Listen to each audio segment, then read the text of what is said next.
Hello मेरे प्यारे भाइयों और सुंदर सी बहनों। देखो क्लास 10 बोर्ड्स में अब बस 75 दिन रह गए हैं। तो किस तरह से अपन मैथ को स्टार्ट करें ताकि जिसको कुछ नहीं आता है वो मैथमेटिक्स में पास हो जाए, जिसको थोड़ा बहुत आता है उसको उससे और बेहतर मार्क्स आए, जिसको काफ़ी कुछ आता है वो किस तरह से मैथ को पढ़े ताकि जितना उसका एक्सपेक्टेशन है उससे कहीं ज़्यादा उसको मैथमेटिक्स में मार्क्स आए बोर्ड्स में। तो देखो मैथमेटिक्स में आई थिंक 14 to 15 चैप्टर्स है तुम्हारे सिलेबस में। देखो किस तरह से पढ़ें, तो मैंने अरेंज किया हुआ है कि मैं हर चैप्टर का वन शॉट लेके आऊँगा, हर चैप्टर का वन शॉट लाऊंगा, उसके साथ वन शॉट के साथ सम क्वेश्चन तुम लोग को क्लास में करवाया जाएगा जो वन शॉट के साथ, प्लस कुछ क्वेश्चन जो है सो तुम लोग को एज अ होमवर्क दिया जाएगा। अब उस होमवर्क को वाले क्वेश्चन को कहाँ पे मिलेगा तुम लोग को, तो मैं नीचे डिस्क्रिप्शन बॉक्स में एक व्हाट्सएप ग्रुप बना दूंगा, ठीक। व्हाट्सएप ग्रुप, उस ग्रुप में जो है सो सारे इस जितना वन शॉट होगा उसका पीडीएफ प्लस जो क्वेश्चन तुम लोग को होमवर्क में दिया जाएगा उसका क्वेश्चन प्लस उस क्वेश्चन का जो है सो सॉल्यूशन, सब कुछ फ्री में तुम लोग को मिलेगा, फ्री में, everything is free. What you have to do, just to जितना मैं बता रहा हूँ वन शॉट में उतना तुम लोग को पढ़ना है। इससे पहले मैंने स्ट्रेटजी वीडियो लाया था किस तरह से हर सब्जेक्ट को पढ़ा जाए ताकि जितना तुम्हारा आउटपुट आ सकता है उससे कहीं बेहतर और बेहतर आए। तो होप सो वो वीडियो तुम लोगों ने देखा होगा, नहीं भी देखा तो देख लेना बाद में टाइम मिले तो देखो 75 दिन है, मैथ का 15 चैप्टर है, हर चैप्टर का वन शॉट आएगा। मैंने तुम लोग को पहले भी बताया था कि मैथमेटिक्स को पढ़ने का तरीका, पहले वन शॉट जल्दी से जल्दी ख़त्म करो, इसके बाद वन शॉट का नोट्स बनाओ, नोट्स के साथ जो वन शॉट में क्वेश्चन करवाया जाता है उसको पहले प्रैक्टिस करो, फिर उस प्रैक्टिस के बाद जो क्वेश्चन मैं तुमको दूंगा वो प्रैक्टिस कर लो, और साथ में जो है एनसीईआरटी के अंदर का जो एग्जाम्पल का जो क्वेश्चन है वो कर लो। इतना तुम्हारा फर्स्ट प्रायोरिटी रहना चाहिए। तो चलो स्टार्ट करते हैं आज चैप्टर 1 से, जो कि तुम लोग का क्लास 10th का चैप्टर 1 है, that is real numbers. So let's start with real numbers. Okay, so पहला है रियल नंबर्स। तो रियल नंबर्स अपन कहते किसको है, what is real numbers, right. तो देखो real numbers is rational plus irrational, rational number plus irrational number दोनों नंबर्स मिला के कहलाता है रियल नंबर्स। देखो मैंने यहाँ पे एक चार्ट भी बना रखा है जिससे तुम लोग को समझने में आसानी हो। रियल नंबर्स जो है सो rational numbers, irrational numbers, two parts में डिवाइड हो गया। नाउ रैशनल नंबर्स जो है सो फ्रैक्शन और इंटीजर्स। फ्रैक्शन आई होप सो तुम लोग समझते हो किसको कहते हैं, जैसे कि 2/5, ये क्या हो गया, एक फ्रैक्शन हो गया जिसमें ऊपर वाले को क्या बोलते हैं, न्यूमरेटर, न्यूमिरेटर, और नीचे वाले को denominator. Okay, now integers, integers भी तुम लोग को पता है क्या होता है इंटीजर्स। यहाँ पे देखो जैसे 0 है, यहाँ पे 1 2 3 -1 -2 -3 dot dot dot minus infinity, यहाँ पे डॉट डॉट इन्फिनिटी। तो ये क्या हुआ, इंटीजर किसको बोलते हैं, all negative number, zero, all positive number, तीनों मिला के क्या कहलाता है, इंटीजर्स। सो मैंने यहाँ पे लिखा भी हुआ इंटीजर्स को, एक नेगेटिव नंबर जो नेगेटिव है और एक positive number plus zero, right. तो देखो जीरो से लेके इन्फिनिटी तक जो है 0 1 2 3 4 अप टू टिल इन्फिनिटी जो है उसको क्या बोलते हैं अपन लोग, उसको बोलते हैं वोल नंबर्स, राइट। नाउ वोल नंबर्स यदि अपन लोग जीरो हटा दें तो उसके बाद जो बचेगा नंबर जैसे कि 1 2 3 4 till infinity, this numbers are called natural numbers, all counting numbers are called natural numbers, right. तो चलो इतना तो आई होप सो तुम लोग आता होगा, नहीं आता होगा तो फिर मैंने बता दिया, समझ गए होगे तुम लोग। अब आगे चलते हैं, what is rational numbers. Rational number किसको कहते हैं, तो देखो रैशनल नंबर कहते हैं a number in the form p upon में q where p and q are integers and q not equal to 0। जैसे कि फॉर एन एग्जाम्पल में देखो जैसे कि देखो 2/5, देखो अ number in the form of p और q वेयर ये भी इंटीजर है और ये भी इंटीजर है। इंटीजर क्या होता है अभी मैंने तुम लोगों को बताया था, all positive number, zero and negative numbers are called integers. और देखो ये जो नीचे वाला है ये जीरो नहीं होना चाहिए, never not equal to zero, मतलब कि जो डिनोमिनेटर है वो कभी जीरो नहीं होना चाहिए। और पी एंड क्यू आर मतलब कि न्यूमरेटर और डिनोमिनेटर जो है सो इंटीजर होना चाहिए, तो वो नंबर क्या कहलाएगा, रैशनल नंबर कहलाएगा। जैसे तुम लोग मेरे को बताओ, जैसे कि एग्जांपल बताते हैं, बताओ 5 जो है सो रैशनल नंबर है, बताओ थोड़ा दिमाग लगाओ, 5 जो है रैशनल नंबर है कि नहीं है। देखो 5 के नीचे कुछ नहीं है तो अपन मान सकते हैं 5/1 है, ठीक। तो देखो ये भी इंटीजर है और ये भी इंटीजर है, दोनों नंबर इंटीजर है, और नीचे वाला जो है सो जीरो नहीं है, तो ये क्या हो गया, ये नंबर जो है सो रैशनल हो गया, राइट। अब एक और एग्जांपल बताते हैं, एक और एग्जांपल, जैसे कि फॉर एन एग्जांपल बताओ मेरे को, जो है सो 5/, में जो है सो 9 जो है सो ये रैशनल नंबर है। बताओ जल्दी से मन में बताओ, बताओ क्या होगा, 5/9 रैशनल नंबर है। देखो ये भी इंटीजर है, ये भी इंटीजर है, और ये जो है सो नॉट इक्वल टू जीरो है, तो ये जो रैशनल नंबर है, राइट। ये मेरे को बताओ, जैसे √9 है, ये रैशनल नंबर है कि नहीं है, रूट आ गया है ना, तो रैशनल नंबर है कि नहीं है। तो देखो √9 का आंसर क्या होता है, तुम लोग को पता है 3 होता है, राइट। सो √9 का आंसर क्या हो जाएगा, 3।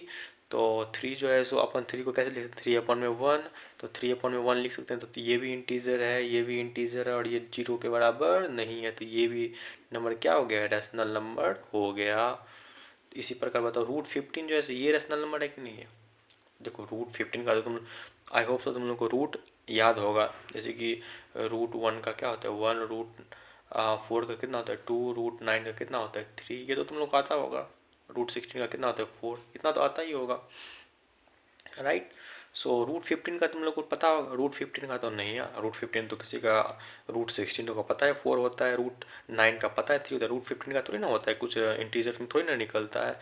So it is not a rational number, right. I hope सो इतना तुम लोग समझ गए होगे।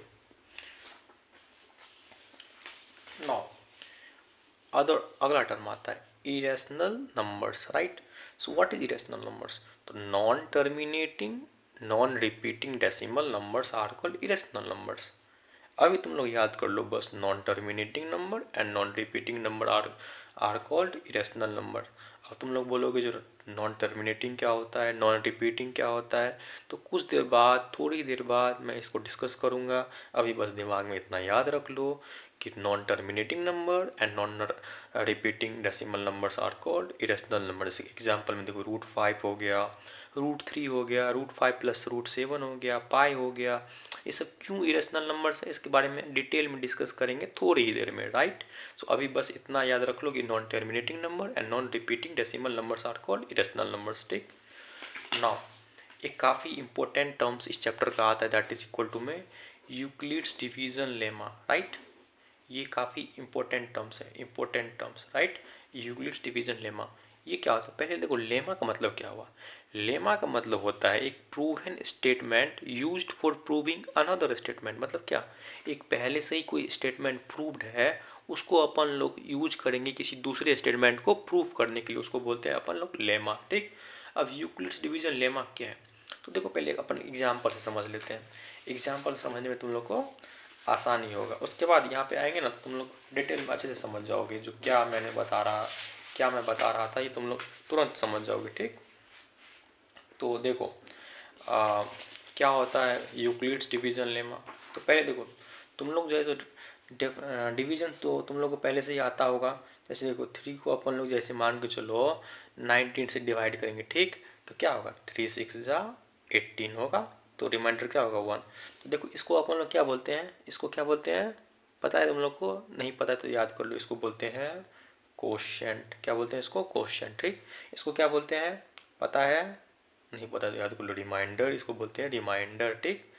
इसको क्या बोलते हैं, देखो इस दोनों टर्म में काफ़ी कन्फ्यूजन होते रहता है, मतलब कि ये क्या है और ये क्या है। तो इसको क्या बोलते हैं बताओ, आता है तो, नहीं आता है तो कोई बात नहीं, इसको बोलते हैं डिविडेंड। क्या बोलते हैं इसको, डिविडेंड। और इसको क्या बोलते हैं डिवाइजर, राइट। इसको बोलते हैं डिवाइजर, इसको डिविडेंड, इसको क्वेश्चन, इसको रिमाइंडर। तो देखो इसका इसका देखो डिविडेंड इक्वल टू क्या होता है, डिविडेंड इक्वल टू क्या होता है, डिवाइजर इनटू में कोशेंट और प्लस में रिमाइंडर। ये आई होप तुम लोग को आता होगा, नहीं आता होगा तो देखो पहले कैसे होता है, उसके बाद तुम लोग याद कर लेना इसको। जैसे देखो डिविडेंड क्या है, डिविडेंड क्या है यहाँ पे 19 है, 19 देखो 19 इक्वल टू में डिवाइजर, डिवाइजर कितना है यहाँ पे 3 इंटू में कोसेंट कितना है 6 प्लस में रिमाइंडर कितना है 1। तो देखो यहाँ पे 19, यहाँ पे देखो 19 इधर तो लेफ्ट हैंड साइड में 19 आ गया, राइट हैंड साइड में चेक करना है कि 19 आता है कि नहीं। 6 3 जा कितना होता है 18 प्लस में 1 दैट इज इक्वल टू 90, यानी कि LHS इक्वल टू RHS, यानी कि ये फार्मूला हमारा सही है। तो आपको क्या करना है, ये फार्मूला को याद कर लेना है, ठीक। डिविडेंड इक्वल टू में, डिविडेंड इक्वल टू में डिवाइजर इनटू में कोसेंट प्लस में रिमाइंडर। कितना इजी इजी एग्जांपल्स आप लोग समझ गए होंगे जो क्या होता है dividend equal to divisor into quotient plus में रिमाइंडर। ये काफ़ी इंपॉर्टेंट टर्म्स है आपके इस चैप्टर के लिए। जैसे देखिए यहाँ पे ए इक्वल टू में बी क्यू प्लस में आर, यहाँ पे ए क्या था डिविडेंड, बी एंड क्यू क्या था, बी था डिवाइजर, क्यू क्या है कोसेंट, आर क्या है रिमाइंडर। अब तो आप लोग समझ गए कि ये फॉर्मूला सही है, A equal to B Q plus में R, where A is dividend, B is को divisor, Q is quotient, R is remainder. अब यहाँ पे देखिए आर जो है सो 0 और बी ये क्या है, यहाँ पे ये क्या लिखे हैं, तो देखिए इसको भी समझाते हैं, काफ़ी अच्छे से समझिएगा आप लोग। जैसे रिमाइंडर जो है, जैसे फॉर एग्जांपल एक और एग्जांपल लेते हैं, जैसे कि 4 को जैसे अपन जो है सो 23 से डिवाइड करेंगे, ठीक। कितना हो जाएगा 4 5 जा 20, तो रिमाइंडर कितना बचेगा 3, राइट।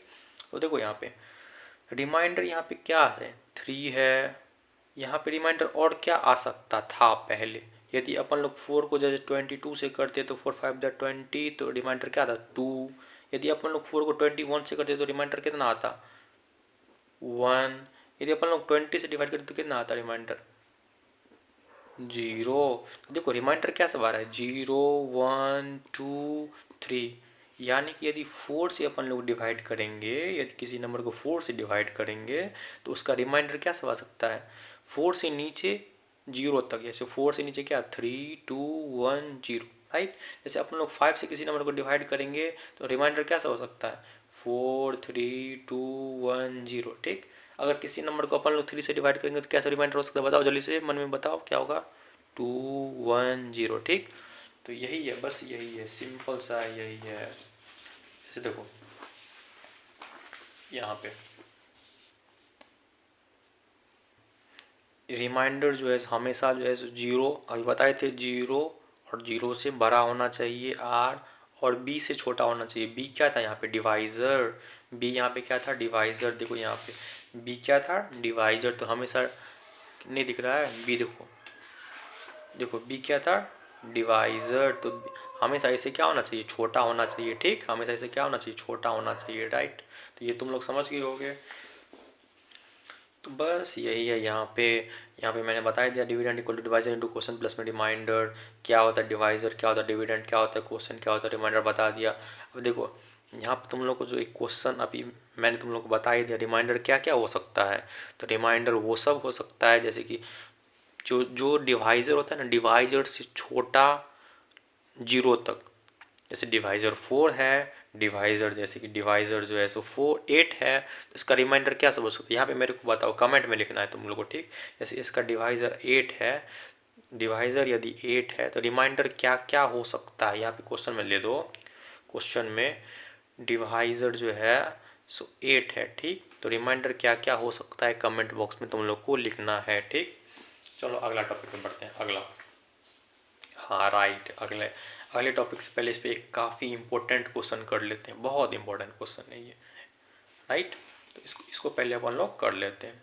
तो क्या है क्वेश्चन, क्वेश्चन बोल रहा है अपन लोग को कि यूज यूक्लिड्स डिवीजन लेमा, जो अपन लोगों ने पढ़ा था Euclid division lemma, to show that the square of any positive integer, कोई सा भी स्क्वायर, कोई सा भी इंटीजर हो जो पॉजिटिव हो उसका स्क्वायर जो है, तो अपन लोग इस फॉर्म में लिख सकते हैं 3m के फॉर्म में या फिर 3m प्लस में 1 के फॉर्म में, फॉर सम इंटीजर m कुछ भी कोई सा भी इंटीजर हो सकता है, ठीक। लेकिन जैसे यहाँ पे क्या बोल रहा है पॉजिटिव इंटीजर क्या होना चाहिए, square of any positive integer, किसी नंबर का जो मान के चलो x जो है। अब सॉल्यूशन पे आते हैं। देखो क्वेश्चन में बोल रहा है, क्या बोल रहा था अपन लोग को शो करने के लिए, square of any positive integer. तो अपन लोग मान ले let x be any positive integer, right, and y equal to 3। अब आप लोग बोलोगे y इक्वल टू 3 क्यों माने, ठीक। तो देखो y इक्वल टू 3 इसलिए माने क्योंकि यहाँ पे देखो 3 का मल्टीप्लीकेशन है, यहाँ पे 3m है, यहाँ पे भी देखो 3 से m मल्टीप्लीकेशन में है, ठीक। तो 3 से मल्टीप्लीकेशन में ऐसे अपन लोगों ने वहाँ पे क्या मान लिया, यहाँ पे क्या मान लिया, y इक्वल टू में 3, ठीक। अब देखो डिवीजन, यूक्लिड्स डिवीजन एल्गोरिथम क्या बोलता है अपन लोग को, जो x इक्वल टू में 3q प्लस में r, यही बोलता है। जो अभी अपन लोगों ने पढ़ा था ना, that is divisor equal to में, सॉरी डिविडेंड इक्वल टू में डिवाइजर इंटू में क्वोशंट प्लस में रिमाइंडर, ठीक। तो यहाँ पे देखो 3 से मल्टीप्लीकेशन में, यानी कि देखो डिविडेंड इक्वल टू में डिवाइजर इंटू में क्वोशंट प्लस में रिमाइंडर।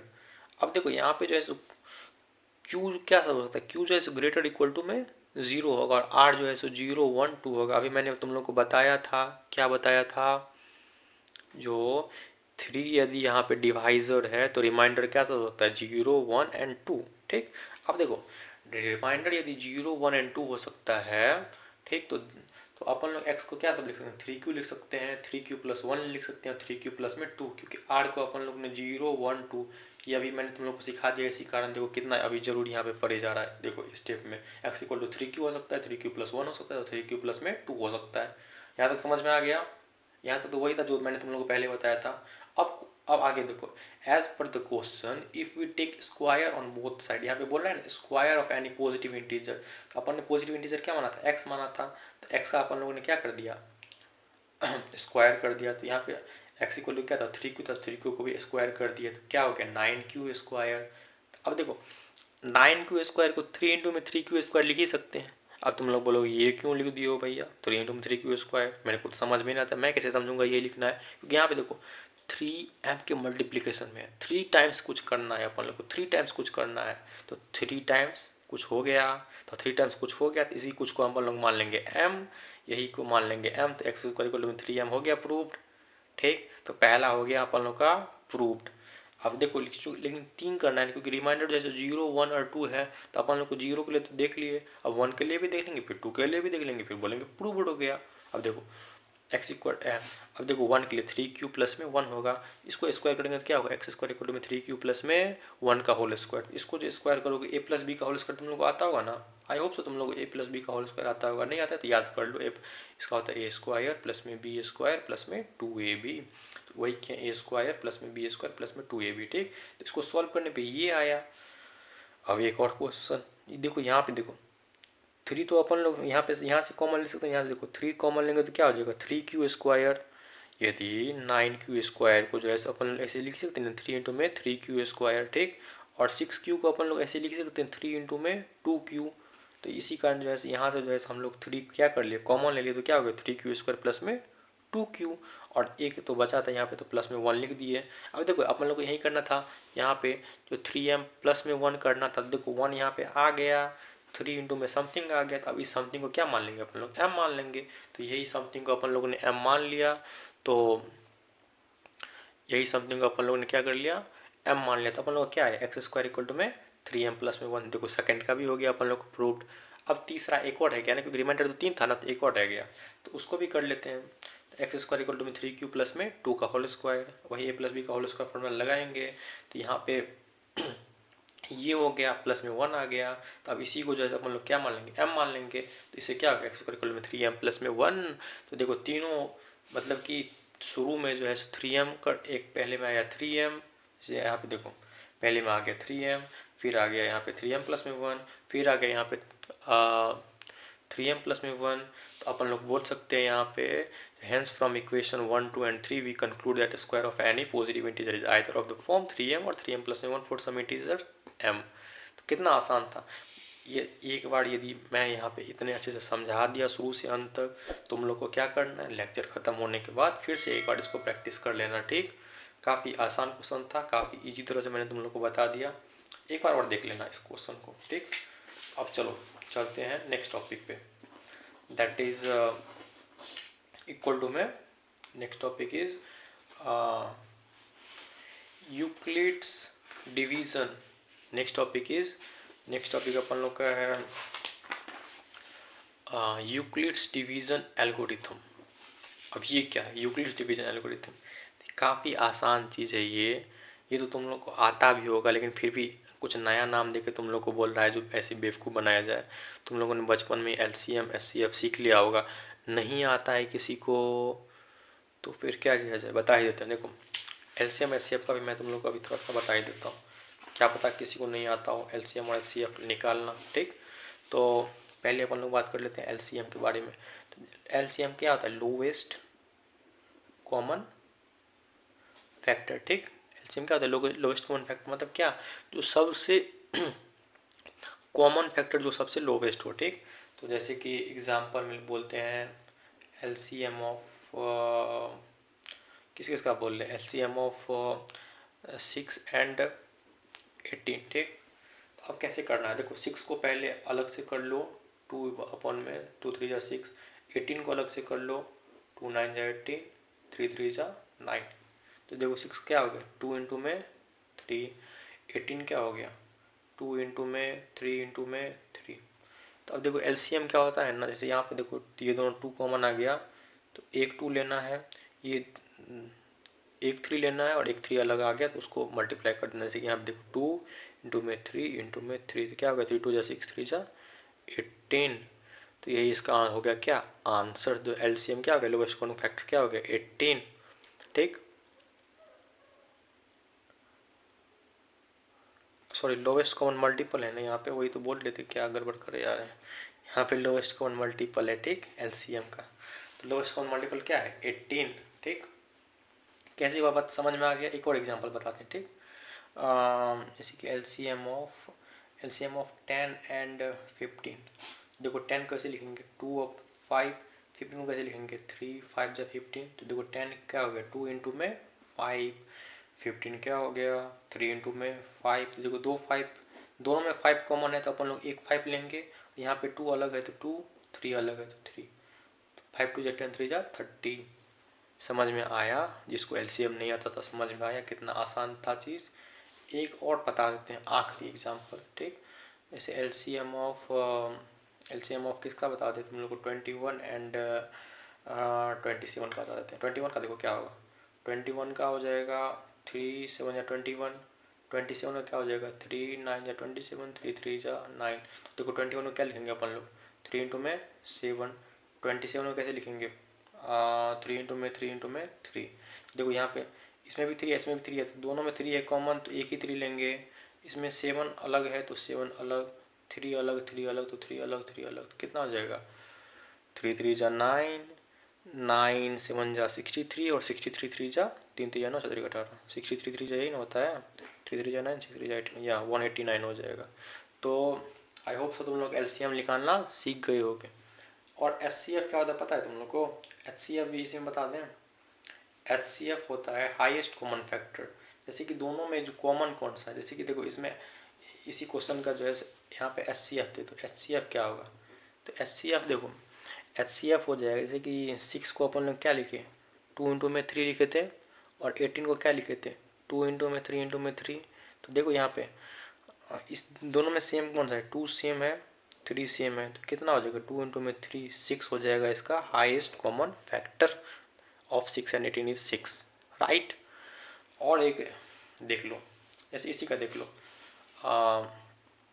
HCF of 21 and 27। देखो 21 को कैसे लिखे थे अपन लोग? 21 को कैसे लिखे थे? 3 इंटू में 7। 27 को कैसे लिखे थे? 3 इंटू में 3 इंटू में 3। ठीक, ये तो तुम लोग को आता ही, 3 3 9 27, ये तो समझ में आएगी। अब देखो इस दोनों में कॉमन क्या है? ये 3 कॉमन है, और भी कुछ कॉमन है? नहीं, कुछ कॉमन है, तो इसका हाईएस्ट कॉमन फैक्टर क्या हो जाएगा? HCF कितना हो जाएगा? 3। कितना आसान था ना? देखो बिल्कुल आसान, कितना आसान तरीका से समझ में आ गया होगा तुम लोग को। नाउ बढ़ते हैं आगे। अब ये क्या है? यूक्लिड डिवीजन एल्गोरिथम, बस कुछ नहीं है, ऐसे समझना है थोड़ा थोड़ा ऊपर ऊपर से बस। Use to find HCF of 2 numbers using Euclid's division lemma. तो यहाँ पे बोल रहा है ये ऐसा एल्गोरिथम है जिसमें अपन लोग को यूक्लिड्स डिवीजन लेमा, जो अभी अपन लोगों ने पढ़ा था ना, डिवाइजर, क्या पढ़े थे, डिवाइजर इक्वल टू में, सॉरी डिविडेंड इक्वल टू में डिवाइजर इनटू में क्वेश्चन प्लस में रिमाइंडर जो पढ़े थे ना, उसी को अप्लाई करके अपन लोग एचसीएफ निकालना है। ये कैसे होगा ये भी बताते हैं तुम लोग को। देखो जैसे कि एग्जाम्पल देखो, एग्जाम्पल एग्जाम्पल एग्जाम्पल क्या होगा, जैसे 21 एंड 27 का देख लो। ठीक, देखो क्या करना है, 21 को डिवाइड करो 27 से। ठीक, तो 21 वन जा 21, तो कितना बचेगा 6। ठीक, अब 6 बचा ना, तो जो यहाँ पे है ना, देखो ध्यान से समझना, एक एग्जाम्पल ध्यान से समझ जाओ, सब बन जाएगा। जो 21 यहाँ पे 21 लिख दो। ठीक, तो अब क्या होगा आगे, 6 3 जा 18, राइट। तो यहाँ पे कितना हो जाएगा 3। अब उसका आगे का उतारना है, 6 3 2 जा 6 आ गया। तो क्या आया यहाँ पे, देखो 3 आया ना। यहाँ पे भी देखो 21 एंड 27 का एचसीएफ कितना आया था, 3 ही आया था। लेकिन अब यदि अपन लोग को बोलेगा यूक्लिड्स डिवीजन लेमा से या फिर यूक्लिड्स डिवीजन एल्गोरिथम से सॉल्व करना है, तब अपन लोग को ऐसे सॉल्व करना पड़ेगा। ठीक, ऐसे करके तो आंसर तो अंत में क्या ही आ गया, 3 ही आ गया। कैसे होता है समझ में आया। एक और एग्जाम्पल देखो, ध्यान से देखो, एक और एग्जाम्पल किसका अभी बताई जो थी उसी का देख लेते हैं, 10 एंड 15 का। ठीक, तो क्या करना है, 10 और 15 को करो डिवाइड, 10 1 जा 10, राइट। तो कितना आया 5, इसका आगे 10, 5 2 जा 10। कैसे करें समझ में आया ना, 10 15 को करना है, 10 1 जा 10, 5 जो यहाँ पे है वो यहाँ आ जाएगा, तो 5 2 जा 10 कट गया, तो जो ये बचा वही हो गया हमारा HCF। ठीक, तो देखो यहाँ पे अपन लोग इससे पहले जो बनाए थे 10 एंड 15 का, 10 एंड 15 का, देखो इसमें जो है सो एक चीज़ कॉमन आ रहा है ना, जो कॉमन आ रहा है वही हम लोग का क्या होता है, तुम लोग को पता है ना, highest common factor, common factor. तो एलसीएम भी तुम लोगों ने समझ लिया, एचसीएफ भी तुम लोगों ने समझ लिया। ये तो बताने का वैसे ज़रूरत नहीं था 10th क्लास के, वो भी बोर्ड्स के 2.5 महीने पहले, लेकिन फिर भी मैंने बता दिया। चलो ना, वही है यहाँ पे 1092 को पहले 2 से करेंगे, तो वही सेम है जो अभी मैंने तुम लोग को बताया, इसको इग्नोर मारो। प्राइम फैक्टराइजेशन होता है मतलब किसी नंबर को जो है ना सो उसका प्राइम फैक्टर में मल्टीप्लाई करना चाहिए। 36 को 2 इंटू में 2 इंटू में 3 इंटू में 3, इसको प्राइम फैक्टर में इसको मल्टीप्लाई करना, उसी को बोलते हैं प्राइम फैक्टराइजेशन। ठीक, मेथड्स ऑफ फाइंडिंग एलसीएम अभी मैंने तुम लोग को बता ही दिया। 18 को जैसे 2 इंटू 3 इंटू 3 21, 3 इंटू में 7, तो एलसीएम ऑफ 18 एंड 21 कितना हो जाएगा।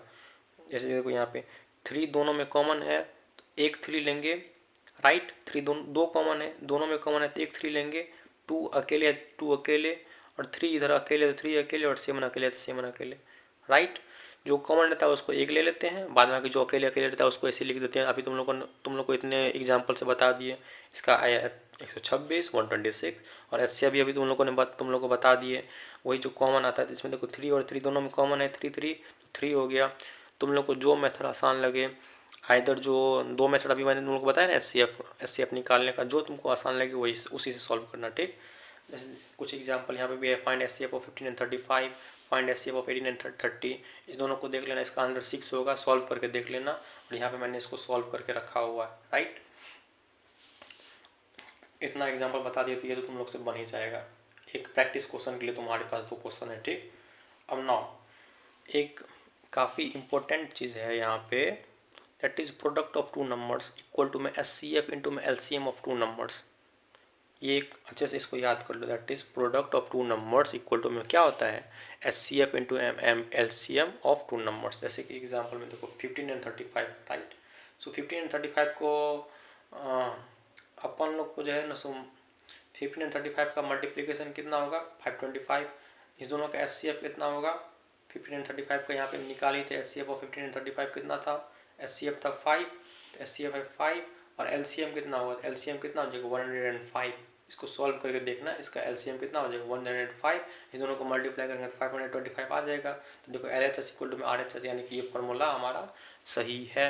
लेकिन just only for 2 numbers, 3 numbers के लिए एप्लीकेबल नहीं है। Product of 2 numbers equal to में CF इंटू में LCM of 2 numbers, right. So I hope so तुम लोग ये फॉर्मूला याद रखना अच्छे से। क्यों याद करने का ये फॉर्मूला ज़रूरत है, इसलिए क्योंकि जो है सो देखो तुम लोग को जैसे कि किसी नंबर को दो नंबर तुम लोग ऐसे एग्जाम्पल में चलेगा, जैसे कि देखो जैसे फॉर एग्जाम्पल तुम लोग को दे देगा प्रोडक्ट ऑफ 2 नंबर जो है, so product of 2 number equal to में कुछ दे देगा, जैसे कि हो जाएगा कुछ मान लो ना 500 and product of two number जो है सो तुम लोग को दे देगा 525, right. Product of two number तुम लोग को दे देगा 525, उसका एलसीएम ऑफ टू नंबर दे देगा तुम लोग को कुछ दे देगा, जैसे कि एलसीएम ऑफ टू नंबर तुम लोग को दे देगा 105 दे देगा, राइट।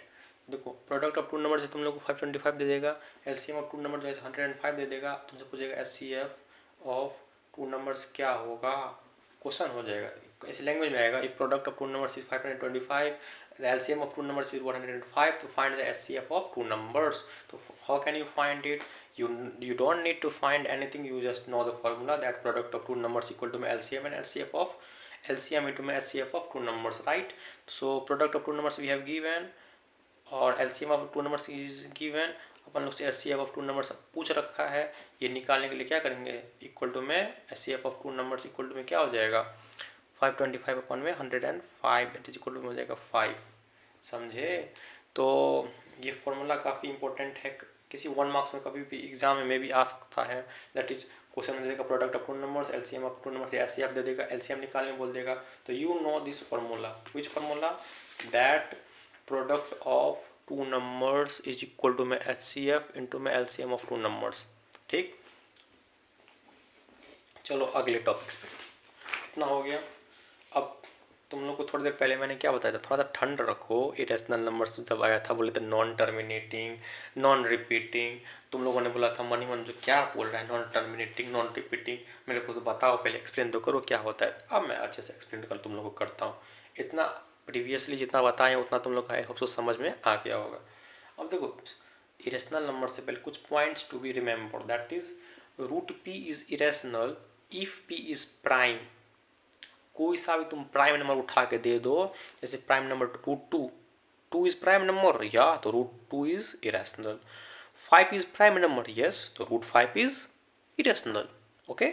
इफ यहाँ पे p इज प्राइम रहेगा तो root p is irrational always. जैसे कि for example 7 is prime number, you know, so root 7 is irrational, या every root p number series is irrational if p is prime. One thing you should have to remember, okay. Now some more difference between rational and irrational, ये क्या है भाई, rational and irrational के बीच का difference क्या होगा, देखो तुम लोग बताते हैं।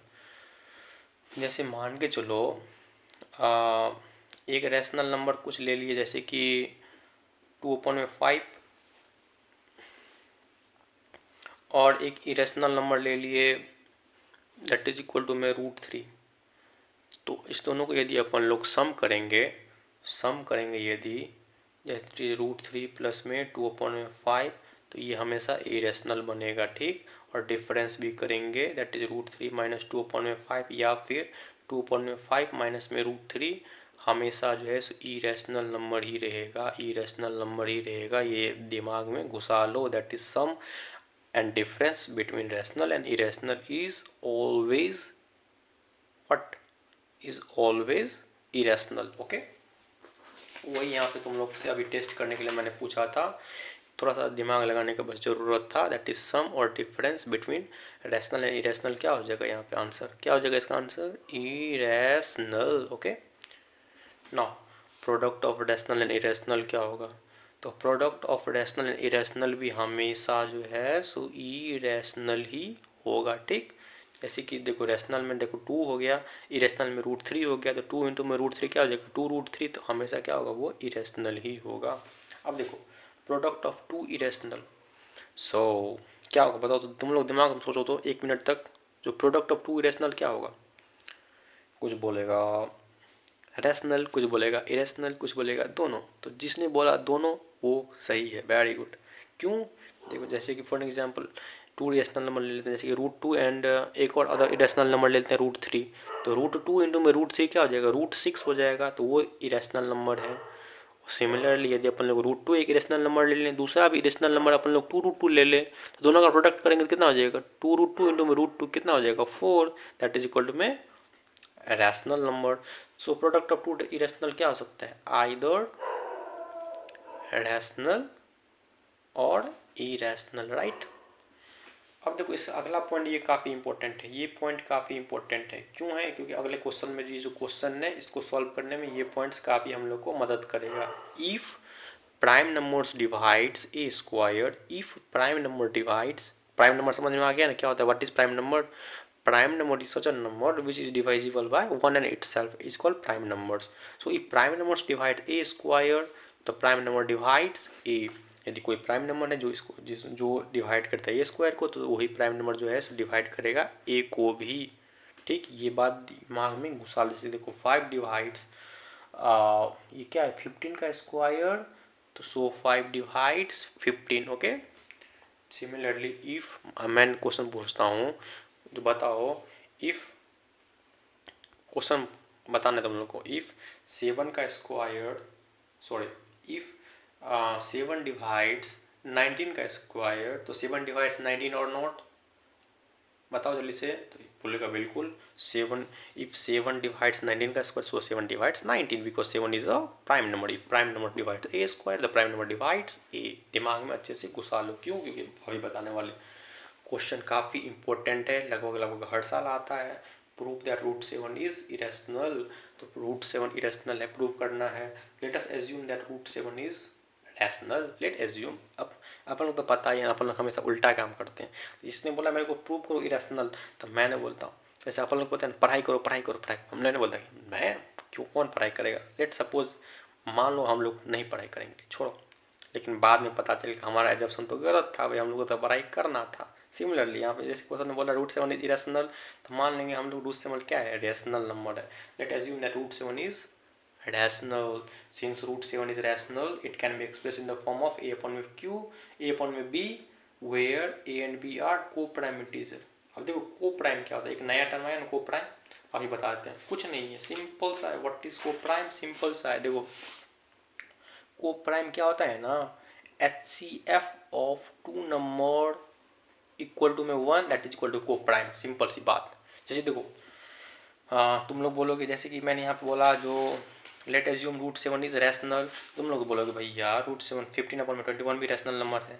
बिल्कुल है। तो देखो इसका सिंपलेस्ट फॉर्म क्या हो जाएगा, 3 5 जा 15, 3 7 जा 21, 5 अपॉन में 7। तो देखो सिंपलेस्ट फॉर्म लेना है, सिंपलेस्ट फॉर्म लेगा ना तो क्या होगा, सिंपलेस्ट फॉर्म का जो है हमेशा एचसीएफ क्या होता है, 1 होता है। सिंपलेस्ट फॉर्म किसी रैशनल नंबर का सिंपलेस्ट फॉर्म लेगा तो उसका एचसीएफ दो नंबर का क्या होगा, हमेशा 1 होगा। तो इसी कारण मैंने माना कि रूट 7 जो है रैशनल नंबर है, it can be express in the form of A upon में Q, where A and B are को प्राइम इंटीजर्स। को प्राइम क्यों माना, वही सिंपल सा है, इंटीजर था लेकिन को प्राइम है, क्यों? क्योंकि दोनों के नंबर का एचसीएफ क्या है, 1 है, and b not equal to 0। यहाँ पे कंफ्यूज नहीं होना है तुम लोग को, ठीक। जो क्या है को प्राइम क्यों आ गया, ए एंड बी तो लिखना चाहिए यहाँ पे बस integer, A and B are को prime integer because we take A अपन में B in simplest form. And you know, जैसे कि देखिए लो एक बार और अच्छे से, एक एग्जाम्पल में 10 अपन में 15 रहेगा, तो राइट, तो 10 अपन में 15 को अपन लोग इसको, ये भी रैशनल नंबर है लेकिन इसको अपन सिंपलेस्ट फॉर्म में कन्वर्ट करेंगे तो 5 2 जा 10, 5 3 जा 15, तो ये अपन लोग को लेना है ये नंबर, ठीक, सिंपलेस्ट फॉर्म में। क्यों सिंपलेस्ट फॉर्म में, सिंपलेस्ट फॉर्म में लेंगे तो ये दोनों का एचसीएफ कितना हो जाएगा, एचसीएफ हो जाएगा 1। तो अपन लोग 2 and 3 आर को prime number. Okay, what is co prime number, the HCF of two numbers are 1, then the number is called co prime number. से याद कर लो, दिमाग में घुसा लो अच्छे से। तो चलो, तो मान लेंगे आर को prime integers and b not equal to 0। तो देखो रूट 7 को अपन लोग लिख ही सकते हैं अपॉन में बी के फॉर्म में, राइट, क्योंकि रैशनल नंबर है। तो ए को जो है क्या लिख सकते हैं, रूट 7 बी, ठीक। तो ए स्क्वायर क्या करेंगे, तो रूट 7 को स्क्वायर करेंगे तो रूट 7 का स्क्वायर कितना हो जाएगा, रूट 7 का स्क्वायर कितना हो जाएगा, रूट 7 इंटू में root 7 that is equal to में 7। अभी मैंने तुम लोग को एक क्वेश्चन बताया था ना, product of two irrational number. तो product of two irrational number is either rational और इरेशनल, कुछ भी हो सकता है। तो यहाँ पे रैशनल आया, ठीक। तो जैसे यहाँ पे देखो, तो ए स्क्वायर करेंगे तो क्या हो जाएगा, root 7 into root 7 that is equal to में 7 बी स्क्वायर। यहाँ तक समझ में आ गया। अब देखो, चूंकि यहाँ पे देखो 7 डिवाइड्स ए स्क्वायर, क्योंकि डिवाइड कर रहा है ना, तभी यहाँ जब यहाँ पे मल्टीप्लीकेशन में है, यानी कि 7 जो है सो ए स्क्वायर को डिवाइड कर रहा है, राइट। तो if 7 divides A square, 7 divides A, अब लोग ये कहाँ से आ गया, तो पहले याद करो याद करो। अभी मैंने तुम लोग बताया था that is equal to if prime number divides A square then prime number divides a. Similarly here if 7 divides a square, 7 divides a, right। अब देखो then there exist a number c such that a equal to में 7c। अब ये क्या है, ये नया कौन सी आ गया भाई, ये भी बात तुम लोग के दिमाग में आ रहा होगा। देखो 7 डिवाइड्स ए स्क्वायर, 7 डिवाइड्स ए, जब 7 ए को डिवाइड करेगा, जब 7 जो है सो ए को डिवाइड करेगा, राइट, सॉरी, जब 7 जो है सो ए को डिवाइड करेगा तो कुछ नंबर मान के चलो आएगा, मान के लो नंबर सी है, तो ए इक्वल टू में 7c हो गया ना। तो यही तो मैंने यहाँ पे लिखा हुआ है, तो कुछ नहीं है, सिंपल सा है। हम लोग को जैसे वही घुमा फिरा के जैसे कुछ टफ लगने लगता है, लेकिन काफ़ी ईजी है। जब यहाँ पे देखो 7 डिवाइड्स ए, तो 7 डिवाइड्स ए तो यानी कुछ नंबर आएगा सी, तो ए इक्वल टू 7c मान लेंगे, ठीक। तो यहाँ पे लिखे हुए हैं there exist a number c such that equal to 7c। यहाँ तक समझ में आ गया। अब इसको स्क्वायर कर दो, ए स्क्वायर इक्वल टू में 49c स्क्वायर। यहाँ पे देखो hence 7b square equal to A square, यहाँ पे देखो 7b स्क्वायर इक्वल टू में A square, right, 7b square equal to में A square and A square equal to में 49c square. A square equal to 49c square है, A square equal to 7b square है, तो अपन जो है A square को हटा के ये लिख सकते हैं 7b square equal to 49c square. तो यहाँ पे देखो तो क्या हो जाएगा, बी स्क्वायर इक्वल टू में 7c स्क्वायर। अब यहाँ पे फिर देखो 7 divides B square, so 7 divides B. अब देखो 7 जो है डिवाइड कर रहा है बी को, राइट, समझ में आया, और 7 जो है इसको भी डिवाइड कर रहा है ए को भी। तो यानी कुछ तो गड़बड़ है दया। क्या गड़बड़ है, गड़बड़ ये है कि हम लोगों ने अभी पढ़ा था जो ए और बी का जो है सो कॉमन फैक्टर बस क्या होना चाहिए, 1 होना चाहिए, राइट, कॉमन फैक्टर 1 ही होना चाहिए, तभी वो को प्राइम नंबर होगा। अभी हम लोगों ने पढ़ा था। तो यहाँ पे तो लेकिन कुछ गड़बड़ी हो गया। यहाँ पे तो हो गया ए अपन में बी में जो है ए भी 7 का मल्टीपल है, 7 का मल्टीपल है, और बी भी 7 का मल्टीपल है। यहाँ पे देखो ना, जब 7 डिवाइड्स बी उसका 7 डिवाइड्स बी, और यहाँ पे इससे पहले हम लोग ने प्रॉपर आ गया 7 डिवाइड्स ए, यानी जो है तो 7 जो है कॉमन फैक्टर आ गया ए और बी के लिए आ गया।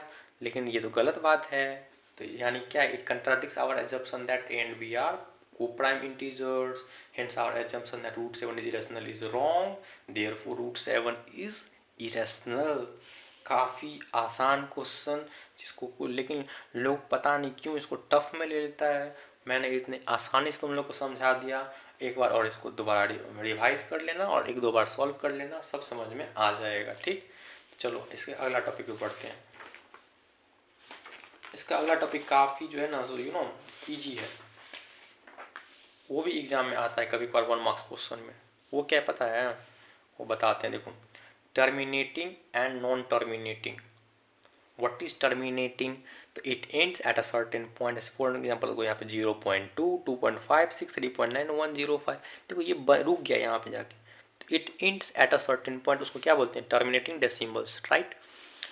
नॉन टर्मिनेटिंग डेसिमल्स किसको बोलते हैं, which never ends, as for example here 0.333 never ends, ये भी never ends, till infinity, it goes till infinity, so it is called non-terminating decimal, right।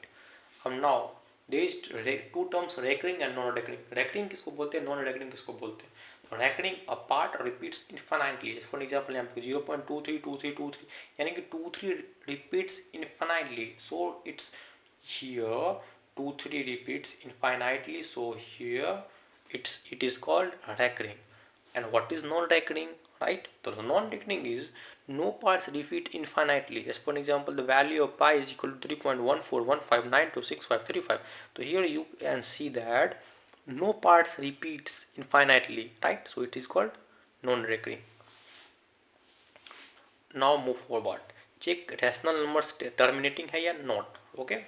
So you know that a and b rational numbers can be represented as a and b, where a and b are integers and b not equal to 0.